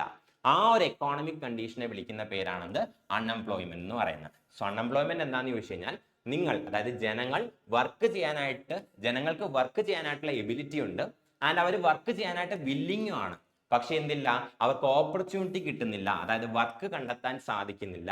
ആ ഒരു എക്കോണമിക് കണ്ടീഷനെ വിളിക്കുന്ന പേരാണെന്ത്, അൺഎംപ്ലോയ്മെന്റ് എന്ന് പറയുന്നത്. It is N economic condition. ഇതൊരു എക്കോണമിക് കണ്ടീഷൻ ആണ്. ജനങ്ങൾ വർക്ക് ചെയ്യാൻ വില്ലിംഗ് ആണ്, ജനങ്ങൾക്ക് വർക്ക് ചെയ്യാനുള്ള എബിലിറ്റി ഉണ്ട്, പക്ഷെ അവർക്ക് എന്തില്ല, ഓപ്പർച്യൂണിറ്റി ഇല്ല, അല്ലെങ്കിൽ വർക്ക് കണ്ടെത്താൻ സാധിക്കുന്നില്ല. ആ ഒരു എക്കോണമിക് കണ്ടീഷനെ വിളിക്കുന്ന പേരാണ് അൺഎംപ്ലോയ്മെന്റ് എന്ന് പറയുന്നത്. ഇനി അൺഎംപ്ലോയ്മെന്റുമായിട്ട് ബന്ധപ്പെട്ട് കുറച്ച് ഇമ്പോർട്ടന്റ് ആയിട്ടുള്ള ടേംസ് ഉണ്ട്. ആ ഇമ്പോർട്ടന്റ് ആയിട്ടുള്ള ടേംസ് പറയുന്നതിന് മുന്നേ നമുക്കൊരു കൺട്രിയുടെ പോപ്പുലേഷനെ വേണമെങ്കിൽ എന്ത് ചെയ്യാം, 4 ആയിട്ട് ക്ലാസിഫൈ ചെയ്യാൻ സാധിക്കും. ഒരു കൺട്രിയുടെ പോപ്പുലേഷനെ വേണമെങ്കിൽ 4 ആയിട്ട് എന്ത് ചെയ്യാൻ പറ്റും, ക്ലാസിഫൈ ചെയ്യാൻ സാധിക്കും. ഫസ്റ്റ് സെക്ഷൻ എന്ന് പറയുന്നത് എന്താണ്, എംപ്ലോയിഡ് ആയിട്ടുള്ള ആൾക്കാർ. ഒരു കൺട്രിയുടെ ടോട്ടൽ പോപ്പുലേഷൻ എടുത്തു കഴിഞ്ഞാൽ ഒരു സെക്ഷൻ ഓഫ് ആൾക്കാർക്ക് എന്തുണ്ട്, ജോലിയുണ്ട്, അതായത് അവര് എംപ്ലോയിഡ് ആണ്. അതേസമയം ഒരു സെക്ഷൻ ഓഫ് ആൾക്കാർ എന്ന് പറയുന്നതാണ്, അവർ എംപ്ലോയ്മെന്റ് നോക്കിക്കൊണ്ടിരിക്കുകയാണ്, അതായത് ജോലി നോക്കിക്കൊണ്ടിരിക്കുകയാണ്, സീക്കിംഗ് എംപ്ലോയ്മെന്റ്. സൊസൈറ്റി എടുത്തു കഴിഞ്ഞാൽ, നമ്മുടെ ടോട്ടൽ പോപ്പുലേഷൻ എടുത്തു കഴിഞ്ഞാൽ ഒരു പെർട്ടിക്കുലർ ഫ്രാക്ഷൻ എന്ന് പറയുന്നത് എംപ്ലോയിഡ് ആണ്, അവർക്ക് ജോലിയുണ്ട്. മറ്റൊരു ഫ്രാക്ഷൻ ഓഫ് പീപ്പിൾ എന്ന് പറയുമ്പോൾ അവർ ആക്റ്റീവായിട്ട് ജോലി നോക്കിക്കൊണ്ടിരിക്കുകയാണ്. ആൻഡ് മറ്റൊരു സെക്ഷൻ എടുത്തു കഴിഞ്ഞാൽ ഇവരെന്ന് പറയുന്നതാണ് അവൈലബിൾ ഫോർ വർക്ക് ആണ്, അതായത് അവർ ആക്റ്റീവായിട്ട് ജോലി നോക്കുന്നില്ല, പക്ഷെ ഇപ്പൊ ജോലി കിട്ടിക്കഴിഞ്ഞാൽ അവർ ചെയ്യും. സോ അവൈലബിൾ ഫോർ വർക്ക്, അതായത് അവർ ജോലി ചെയ്യാനായിട്ട് അവൈലബിൾ ആണ്. ഇതാണ് മൂന്നാമത്തെ സെക്ഷൻ. ഇനി നാലാമത്തെ സെക്ഷൻ എന്ന് പറയുമ്പോൾ എന്താണ്, they are not able to work.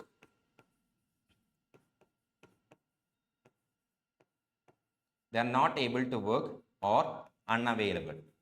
അതായത് ഫിസിക്കൽ കണ്ടീഷൻ, ഓൾഡ് ഏജ് അല്ലെങ്കിൽ ചിൽഡ്രൻ, ഇങ്ങനെയുള്ള ഫിസിക്കൽ കണ്ടീഷൻ മൂലം അവർ വർക്ക് ചെയ്യാനായിട്ട് എന്തല്ല, ഏബിൾ അല്ല, അല്ലെങ്കിൽ അവർ വർക്ക് ചെയ്യാനായിട്ട് അവൈലബിൾ അല്ല. അതായത് ഓൾഡ് ഏജിലുള്ള ആൾക്കാർ, അതുപോലെ തന്നെ കുട്ടികൾ, ഇങ്ങനെയുള്ള ഒരു സെക്ഷൻ ഓഫ് ആൾക്കാരുണ്ട്. ഇവർ വർക്ക് ചെയ്യാനായിട്ട് ഏബിളും അല്ല, അവർക്ക് വർക്ക് ചെയ്യാൻ എന്തല്ല, അവർ അവൈലബിളും അല്ല. അവരുടെ ഫിസിക്കൽ കണ്ടീഷൻസ് കൊണ്ടാവാം, ഏജ് കൊണ്ടാകാം, അവർ വർക്ക് ചെയ്യാനായിട്ട് എന്തല്ല, അവൈലബിൾ അല്ല. ഇങ്ങനെ 4ആയിട്ട് എന്ത് ചെയ്യാൻ സാധിക്കും, നമുക്ക് ഡിവൈഡ് ചെയ്യാനായിട്ട് സാധിക്കും. ഒരു കൺട്രിയുടെ ടോട്ടൽ പോപ്പുലേഷനെ 4 സെക്ഷൻസ് ആയിട്ട് ഡിവൈഡ് ചെയ്യാം. ഒന്നെന്ന് പറയുന്നത് എന്താണ്, ജോലിയുള്ള ആൾക്കാർ. രണ്ടെന്ന് പറയുന്നത് ആക്റ്റീവായിട്ട് ജോലി നോക്കിക്കൊണ്ടിരിക്കുന്ന ആൾക്കാർ, അതായത് സീക്കിംഗ് എംപ്ലോയ്മെന്റ്. മൂന്നാമത്തെ കാറ്റഗറി എന്ന് പറയുന്നതാണ് അവൈലബിൾ ഫോർ വർക്ക്, അതായത് അവർക്ക് ജോലിയില്ല, അവർ ആക്റ്റീവായിട്ട് ജോലി നോക്കുന്നുമില്ല, പക്ഷെ ജോലി ഇപ്പൊ കിട്ടിക്കഴിഞ്ഞാൽ അവർ ചെയ്യാനായിട്ട് റെഡിയാണ്, അവൈലബിൾ ഫോർ വർക്ക്. അതാണ് മൂന്നാമത്തെ കാറ്റഗറി. ആൻഡ് നാലാമത്തെ കാറ്റഗറി ആണെന്ത്, they are not able to work, അതായത് അവർ വർക്ക് ചെയ്യാനായിട്ട് ഏബിളും അല്ല, അല്ലെങ്കിൽ അവർ വർക്ക് ചെയ്യാൻ അൺഅവൈലബിൾ ആണ്, കുട്ടികൾ, അതുപോലെ തന്നെ ഓൾഡ് ഏജിലുള്ളവർ, അങ്ങനെ ഒരു സെക്ഷൻ ഓഫ് ആൾക്കാർ. ഇതാണ് നമ്മുടെ കൺട്രിയുടെ ടോട്ടൽ പോപ്പുലേഷൻ എന്ന് പറയുന്നത്. ഇനി നമുക്ക് അൺഎംപ്ലോയ്മെന്റുമായിട്ട് റിലേറ്റ് ചെയ്തിട്ടുള്ള ചില ടേംസ് നോക്കാം. ഫസ്റ്റ് വൺ ആണെന്ത്, ലേബർ ഫോഴ്സ് എന്ന് പറയുന്നത്. സോ ലേബർ ഫോഴ്സ് എന്താണെന്ന് ചോദിച്ചു കഴിഞ്ഞാൽ, നമ്മുടെ കൺട്രിയിൽ ജോലിയുള്ള, അല്ലെങ്കിൽ ജോലി അന്വേഷിക്കുന്ന, അല്ലെങ്കിൽ ജോലി ചെയ്യാൻ റെഡി ആയിട്ടുള്ള ആ സെക്ഷൻ ഓഫ് ആൾക്കാരെ വിളിക്കുന്ന പേരാണെന്ത്, ലേബർ ഫോഴ്സ് എന്ന് പറയുന്നത്. ഫോർ എക്സാമ്പിൾ, ഇപ്പോൾ എംപ്ലോയിഡ് ആയിട്ടുള്ള ആൾക്കാരെ ഞാൻ എ എന്നാണ് റെപ്രസെന്റ് ചെയ്യുന്നത്. സീക്കിംഗ് എംപ്ലോയ്മെന്റ് നോക്കിക്കൊണ്ടിരിക്കുന്നവരെ ഞാൻ ബി എന്ന് റെപ്രസെന്റ് ചെയ്യുന്നു. ആൻഡ് അവൈലബിൾ ഫോർ വർക്ക്, അതായത് വർക്ക് ചെയ്യാൻ അവൈലബിൾ ആയിട്ടവരെ ഞാൻ സി എന്ന് മാർക്ക് ചെയ്യുന്നു. And not able to work, ഇവരെ ഞാൻ ഡി എന്ന് മാർക്ക് ചെയ്യുന്നു. ജോലിയുള്ളവരെ എ എന്ന് മാർക്ക് ചെയ്യുന്നു, ജോലി നോക്കുന്നവരെ ബി എന്ന് മാർക്ക് ചെയ്യുന്നു, ജോലിക്ക് റെഡി ആയിട്ടുള്ളവരെ അല്ലെങ്കിൽ അവൈലബിൾ ആയിട്ടുള്ളവരെ സി എന്ന് മാർക്ക് ചെയ്യുന്നു. ആൻഡ് ജോലിക്ക് അവൈലബിൾ അല്ലാത്തവരെ അല്ലെങ്കിൽ ജോലി ചെയ്യാൻ സാധിക്കാത്തവരെ ഞാൻ ഡി എന്ന് മാർക്ക് ചെയ്യുന്നു. സോ ഇന്ത്യയുടെ ലേബർ ഫോഴ്സ് അല്ലെങ്കിൽ ഒരു കൺട്രിയുടെ ലേബർ ഫോഴ്സ് എടുത്തു കഴിഞ്ഞാൽ, ഇവിടെ ലേബർ ഫോഴ്സ് എന്താണെന്ന് ചോദിച്ചു കഴിഞ്ഞാൽ, ഒരു കൺട്രിയിൽ അല്ലെങ്കിൽ ഒരു കൺട്രിയുടെ ടോട്ടൽ പോപ്പുലേഷൻ എടുത്തു കഴിഞ്ഞാൽ,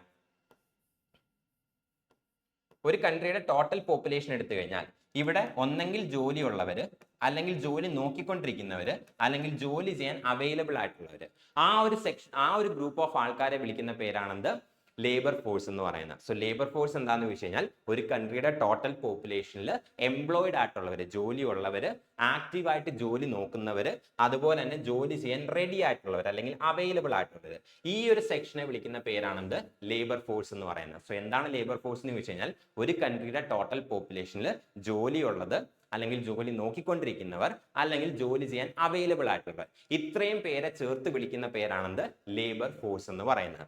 ഇതാണ് ഫസ്റ്റ് ടേം എന്ന് പറയുന്നത്. എന്താണ് ലേബർ ഫോഴ്സ്? ഒരു കൺട്രിയുടെ ടോട്ടൽ പോപ്പുലേഷനിൽ എംപ്ലോയിഡ്, അതുപോലെ seeking employment and available for work, ഇത്രയും കാറ്റഗറി ഓഫ് ആൾക്കാരെ ചേർത്ത് വിളിക്കുന്ന പേരാണെന്ത്, ലേബർ ഫോഴ്സ് എന്ന് പറയുന്നത്. ഇനി രണ്ടാമത്തെ ടേം ആണെന്ത്, ലേബർ ഫോഴ്സ് പാർട്ടിസിപ്പേഷൻ റേറ്റ് എന്ന് പറയുന്നത്.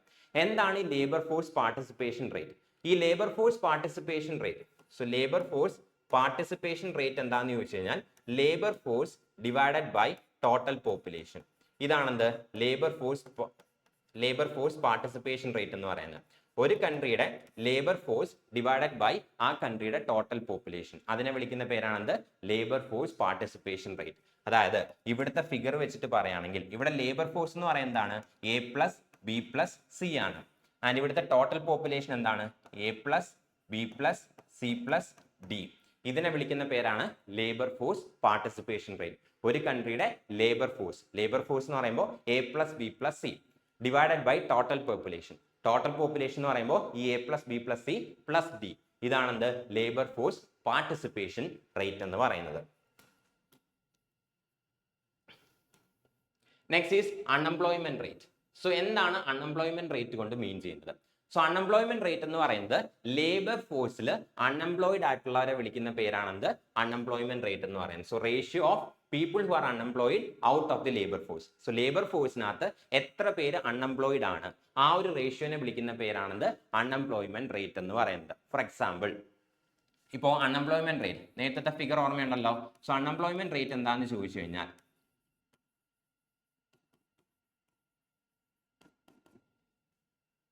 ഒരു കൺട്രിയുടെ ടോട്ടൽ പോപ്പുലേഷനിൽ അൺഎംപ്ലോയിഡ് ആയിട്ടിരിക്കുന്നവർ, അതായത് ഒന്നെങ്കിൽ ആക്റ്റീവായിട്ട് ജോലി നോക്കിക്കൊണ്ടിരിക്കുന്നവർ, അവർക്കിപ്പോൾ ജോലിയില്ല, അവർ ആക്റ്റീവായിട്ട് ജോലി നോക്കിക്കൊണ്ടിരിക്കുകയാണ്, അല്ലെങ്കിൽ എന്താണ്, അവർ ജോലി ചെയ്യാനായിട്ട് അവൈലബിൾ ആണ്, ആ ഒരു സെക്ഷൻ ഓഫ് ആൾക്കാർ. സോ അതായത് നമ്മുടെ B plus C. So B plus C, അതായത് actively seeking employment. So B എന്ന് പറയുന്നതാണ് ജോലി ആക്റ്റീവായിട്ട് നോക്കിക്കൊണ്ടിരിക്കുന്നവർ, സീക്കിംഗ് എംപ്ലോയ്മെന്റ്. സി എന്ന് പറയുന്നത് എന്തായിരുന്നു, those are available for work. അതേ divided by labour force. Labour force എന്ന് പറയുന്നത് A plus B plus C. ഇതിനെ വിളിക്കുന്ന പേരാണെന്ത്, അൺഎംപ്ലോയ്മെന്റ് റേറ്റ് എന്ന് പറയുന്നത്. സോ അൺഎംപ്ലോയ്മെന്റ് റേറ്റ് എന്താണെന്ന് ചോദിച്ചു കഴിഞ്ഞാൽ നമ്മുടെ ലേബർ ഫോഴ്സിൽ, നമ്മുടെ ടോട്ടൽ ലേബർ ഫോഴ്സിൽ എത്ര പേര് അൺഎംപ്ലോയിഡ് ആണ്, അതായത് ജോലി ഇല്ലാതെ ഇരിക്കുന്നു. ലേബർ ഫോഴ്സ് എന്ന് പറയുമ്പോൾ അതിനകത്ത് ജോലി ഉള്ളവരുണ്ട്, അതുപോലെ തന്നെ ജോലി നോക്കുന്നവരുണ്ട്, ആൻഡ് ജോലിക്ക് അവൈലബിൾ ആയിട്ടുള്ളവരുണ്ട്. ആ ലേബർ ഫോഴ്സിൽ എത്ര പേര് അൺഎംപ്ലോയിഡ് ആണ്, എത്ര പേർക്ക് ജോലി ഇല്ല, അതായത് ജോലി നോക്കിക്കൊണ്ടിരിക്കുന്നവര്, അതുപോലെ തന്നെ ജോലിക്ക് അവൈലബിൾ ആയിട്ടുള്ളവര്. ഈ ഒരു റേഷ്യോനെ വിളിക്കുന്ന പേരാണെന്ത്? അൺഎംപ്ലോയ്മെന്റ് റേറ്റ് എന്ന് പറയുന്നത്. And last one is worker population ratio. So worker population ratio എന്താണെന്ന് ചോദിച്ചു കഴിഞ്ഞാൽ, വർക്കർ പോപ്പുലേഷൻ റേഷ്യോ എന്താണെന്ന് ചോദിച്ചു കഴിഞ്ഞാൽ, ഒരു കൺട്രിയിൽ എത്ര പേര് എംപ്ലോയിഡ് ആണ് ഡിവൈഡഡ് ബൈ ആ കൺട്രിയുടെ ടോട്ടൽ പോപ്പുലേഷൻ. സോ എത്ര പേര് എംപ്ലോയിഡ് ആണ് ഡിവൈഡഡ് ബൈ ആ കൺട്രിയുടെ total population. That is A divided by A plus B plus C plus D. ഇതിനെ വിളിക്കുന്ന പേരാണെന്ത്? Worker population ratio. സോ എന്താണ് വർക്കർ പോപ്പുലേഷൻ റേഷ്യോ എന്ന് ചോദിച്ചു കഴിഞ്ഞാൽ, ഒരു കൺട്രിയിൽ അല്ലെങ്കിൽ ഒരു കൺട്രിയുടെ ടോട്ടൽ പോപ്പുലേഷനിൽ എത്ര പേര് എംപ്ലോയിഡ് ആണ് ഡിവൈഡഡ് ബൈ ആ കൺട്രിയുടെ ടോട്ടൽ പോപ്പുലേഷൻ. അതാണെന്ത്? വർക്കർ പോപ്പുലേഷൻ റേഷ്യോ എന്ന് വിളിക്കുന്നത്. ഇതാണ് അൺഎംപ്ലോയ്മെന്റുമായിട്ട് റിലേറ്റ് ചെയ്തിട്ടുള്ള ഇമ്പോർട്ടൻറ്റ് ടേംസ് എന്ന് പറയുന്നത്. Next is types of unemployment. എന്തൊക്കെയാണ് different types of unemployment? So നമ്മൾ അൺഎംപ്ലോയ്മെന്റുമായിട്ട് റിലേറ്റ് ചെയ്തിട്ടുള്ള ഇമ്പോർട്ടൻ്റ് ആയിട്ടുള്ള ടേംസ് ഏതൊക്കെയാണെന്ന് നോക്കി.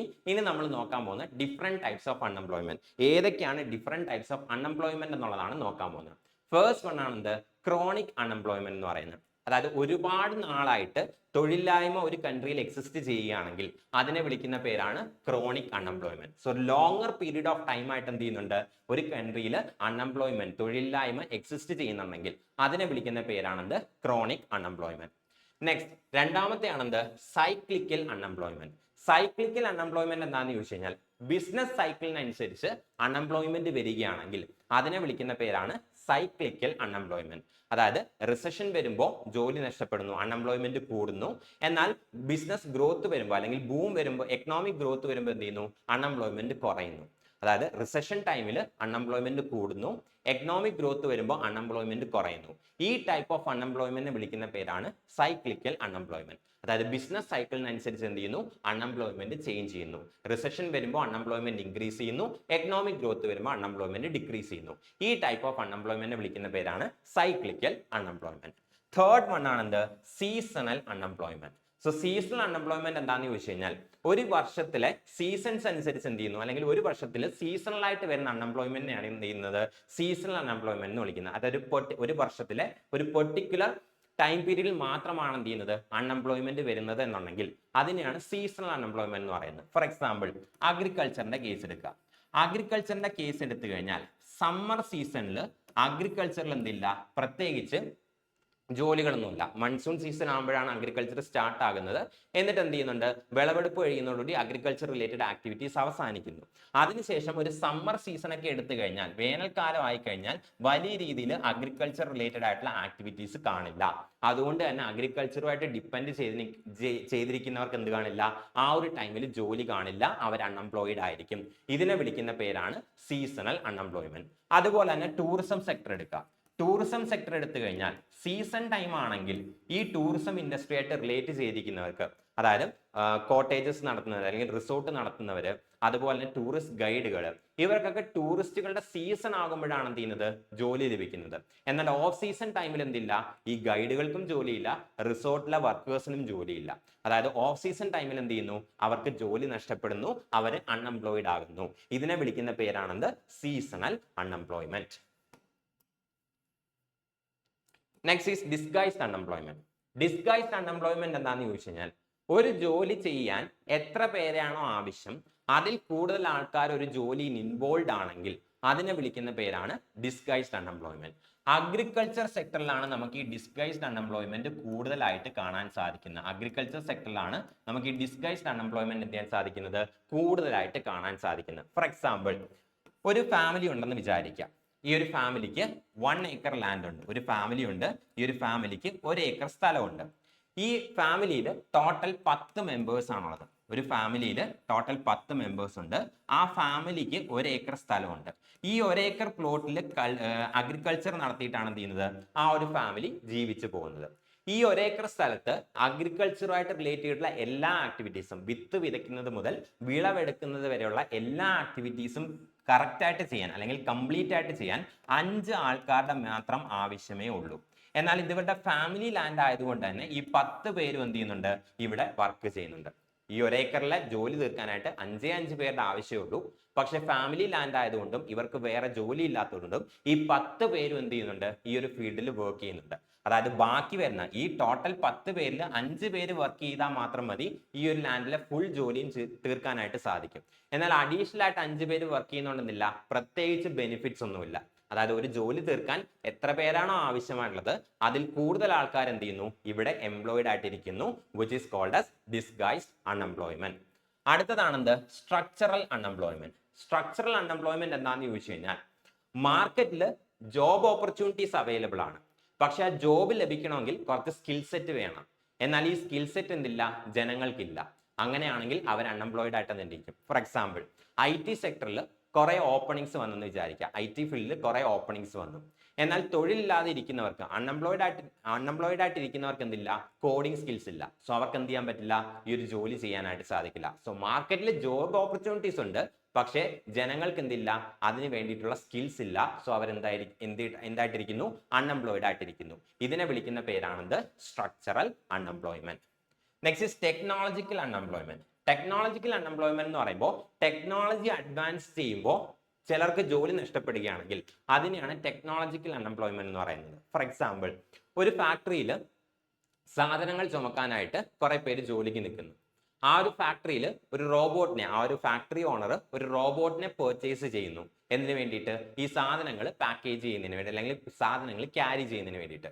സോ റോബോട്ട് വന്നു കഴിഞ്ഞാൽ ആ പാക്കേജിങ് തൊഴിലാളികളുടെ അല്ലെങ്കിൽ ആ സാധനങ്ങൾ ചുമക്കുന്ന ആൾക്കാരുടെ ജോലി എന്ത് ചെയ്യും, അവിടെ നഷ്ടപ്പെടും. സോ ടെക്നോളജിക്കൽ അഡ്വാൻസ്മെന്റ്സ് മൂലം ജോലി നഷ്ടപ്പെട്ട് കഴിഞ്ഞാൽ ആ അൺഎംപ്ലോയ്മെന്റിനെ വിളിക്കുന്ന പേരാണെന്ത്, ടെക്നോളജിക്കൽ അൺഎംപ്ലോയ്മെന്റ് എന്ന് പറയുന്നത്. ഫോർ എക്സാമ്പിൾ, ഇപ്പോൾ ഏറ്റവും ലേറ്റസ്റ്റ് ആയിട്ടുള്ള എക്സാമ്പിൾ, ആർട്ടിഫിഷ്യൽ ഇന്റലിജൻസ് വരുന്നതനുസരിച്ച് എന്ത് ചെയ്യുന്നുണ്ട്, ചില സെക്ടറിൽ ലേ ഓഫുകൾ, അതായത് ആൾക്കാരെ പിരിച്ചു വിടുന്നുണ്ട്. അതെന്താണ്, ടെക്നോളജിക്കൽ അൺഎംപ്ലോയ്മെന്റിന്റെ ഒരു ബെസ്റ്റ് എക്സാമ്പിൾ ആണ്. Next is frictional unemployment. So frictional unemployment എന്ന് പറയുമ്പോൾ ഇതൊരു ടെമ്പററി ജോബ്ലെസ്നെസ് ആണ്, അതായത് ടെമ്പററി അൺഎംപ്ലോയ്മെന്റ് ആണ്.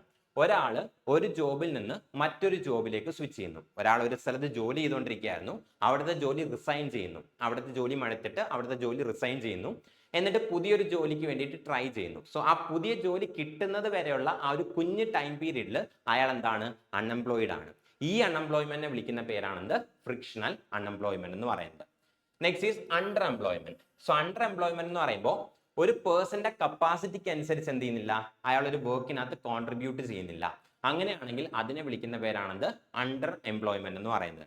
സോ ഒരു വർക്കറിന് ഒരു പെർട്ടിക്കുലർ കപ്പാസിറ്റി ഉണ്ട്, പക്ഷെ ആ കപ്പാസിറ്റി ഫുള്ളായിട്ട് എന്ത് ചെയ്യുന്നില്ല, ഒരു ജോബ് ഡിമാൻഡ് ചെയ്യുന്നില്ല. ഫോർ എക്സാമ്പിൾ, ഇപ്പോൾ ബിടെക് കഴിഞ്ഞ ഒരാൾ, IIT-യിൽ നിന്ന് ബിടെക് കഴിഞ്ഞ ഒരാൾ ഒരു റെസ്റ്റോറൻറ്റിൽ ക്യാഷ് കൗണ്ടറിൽ ചെന്നിരിക്കുകയെന്ന് വിചാരിക്കുക. സോ ഇയാളുടെ സ്കിൽ സെറ്റ് അല്ലെങ്കിൽ ഇയാളുടെ നോളജ് ഒന്നും എന്ത് ചെയ്യുന്നില്ല, ഈ ഒരു എംപ്ലോയ്മെന്റ് അവിടെ ഫുള്ളി യൂട്ടിലൈസ് ചെയ്യുന്നില്ല. ഇതിനെ വിളിക്കുന്ന പേരാണെന്ത്, അണ്ടർ എംപ്ലോയ്മെന്റ് എന്ന് പറയുന്നത്. And last one is open unemployment എന്ന് പറയുന്നത്. So last one, open unemployment. എന്താണ് ഓപ്പൺ അൺഎംപ്ലോയ്മെന്റ് എന്ന് പറഞ്ഞു കഴിഞ്ഞാൽ, ആൾക്കാർ ജോലി ചെയ്യാൻ ഏബിൾ ആണ്, അതായത് ആൾക്കാർക്ക് ജോലി ചെയ്യാനുള്ള എബിലിറ്റി ഉണ്ട്, ആൻഡ് ആൾക്കാർക്ക് ജോലി ചെയ്യാനുള്ള മനസ്സുണ്ട്, വില്ലിങ്നെസ് ഉണ്ട്, പക്ഷെ അവർക്ക് എന്ത് ചെയ്യാൻ സാധിക്കുന്നില്ല, ജോലി കണ്ടെത്താനായിട്ട് സാധിക്കുന്നില്ല. ഈ ഒരു അൺഎംപ്ലോയ്മെന്റിനെ വിളിക്കുന്ന പേരാണെന്ത്, ഓപ്പൺ അൺഎംപ്ലോയ്മെന്റ്. സോ ഇതൊക്കെയാണെന്ത്, ഡിഫറെന്റ് ടൈപ്സ് ഓഫ് അൺഎംപ്ലോയ്മെന്റ് എന്ന് പറയുന്നത്. ഇതൊക്കെയാണ് ഇൻഫ്ലേഷനും അൺഎംപ്ലോയ്മെന്റുമായിട്ട് റിലേറ്റ് ചെയ്തിട്ടുള്ള ഇമ്പോർട്ടന്റ് ആയിട്ടുള്ള ചില കോൺസെപ്റ്റ്സ് എന്ന് പറയുന്നത്. മറ്റൊരു ടോപ്പിക്കുമായിട്ട് നമുക്ക് നെക്സ്റ്റ് ക്ലാസ്സിൽ വീണ്ടും മീറ്റ് ചെയ്യാം. Thank you.